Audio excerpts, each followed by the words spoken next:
Hey, happy Monday afternoon. Coolest Firearms here, Marlow, Oklahoma. Thanks so much for coming out and bearing the weather down here in New Braunfels for the gun show. Up here in Marlow, Oklahoma, we had a little different weather. Whole bunch of snow and a whole bunch of cold. But you guys are all about winning that firearm. Thank you for signing up. Great attendance considering the weather. So you're winning a 7.5-inch Coolest Derive 5.56 NATO AR-15 pistol made by us. It's called the Derive series. And as we know, all you had to do is sign up on the iPad.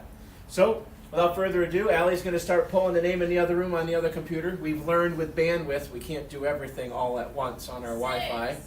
5, 4, 3, 2, 1. Monica All right, our winner is Monica M. Monica M. Allie's going to be giving you a call, and then she's going to send you a text message. You have 5 minutes. 5 minutes to answer, or else we'll draw another winner. Today I wanted to talk about something that's kind of relevant to the weather. Cold bore shot. We hear it from the sniper's nest about cold bore shots in relationship to where the point of impact is when we're shooting, when our gun is cold. But there's such a dramatic change that happens when we have cold weather like we do right now. We're looking at 0 temperatures outside, and if we're going to go out there with the 6mm arc and we're going to do a little bit of shooting, we need to take that in consideration. Oh, we're leaving that message. So we got that 5-minute clock has started. Logan's going to get that clock going for 5 minutes. So with a 6mm arc or any of our firearms, that cold bore shot is going to be a lot different when the temperature outside is 80 or the temperature outside is 0. For me, we need to try to duplicate that. So what's good practice? Good practice would be to go out and do a little bit of testing. Get an opportunity to shoot some shots in the cold temperature with the gun being cold and record your point of impact. When the gun warms up, now what happens when the gun warms up? Now that second shot, how much temperature did we just put in our barrel? How much is that going to warm up? It's going to change your point of impact drastically. So your second shot is going to have a little different effect. So when the barrel is cold, it's exactly opposite to what you would think. When the barrel is cold, the metal is contracted. The bore is as big as it can possibly be when the gun's cold. The gun goes bang, you're going to see a lot lower velocity than if the gun was warm. The lower velocity means that your point of impact is going to be different, and at distance, that'll probably correspond to a shot that your impact point will be low. When the gun warms up on your second shot, let's say you're at 0 degrees, your second shot, you're shooting, now the temperature of the barrel just went from ambient 0, now it's at, let's say 80, 90 degrees on your second shot.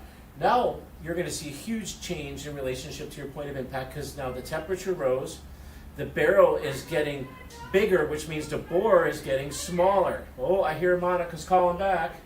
No, you won! You won! Oh, great. I'm going to call right back. Monica's so excited in the background. It's happening to you today, sister. It's happening for her today. She's a lucky winner of that $1,500 gun. Got to say thank you to Michelle and Tim at Premier Gun Shows. Thanks for bearing the weather and keeping that show on this weekend. We didn't cancel. We're there. Biggest shows in Texas. We have a great time. Next weekend, we're going to be in Mesquite. It's going to be so great in Mesquite. Another huge display. We're going to bring a lot of guns, bring a lot of really great energy. But to finish about the cold bore shot, sorry, mouthful. To finish the cold bore shot, it's good practice to go out and test. It's good practice to go out and see how your gun's going to react in these lower temperatures and get a chance to go to the range and see ice cold temperature where that point of impact is going to be. Now as the gun warms up, the barrel's going to get smaller on the inside, which means your velocity is going to increase because it's going to create more restriction. The increase in velocity, your point of impact is probably going to rise. It's good to know. We're talking inches here. So point of impact, we talk about that on a week-by-week basis when we go and we play with some suppressors and we start putting suppressors on the guns.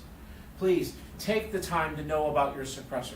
If you have questions, give us a call. We answer the phone. I tend to be in the background, usually on most phone calls in the office now. So if you have questions, maybe I can help. Or I can do some research for you. But I'll tell you, when you put a silencer on, you should not see a point of impact shift. You should be able to have your gun zeroed, put that silencer on, and that zero should stay relatively exactly the same. Thanks, guys. This weekend, we're going to be in Mesquite. Thanks so much. Rock and roll. See you this weekend.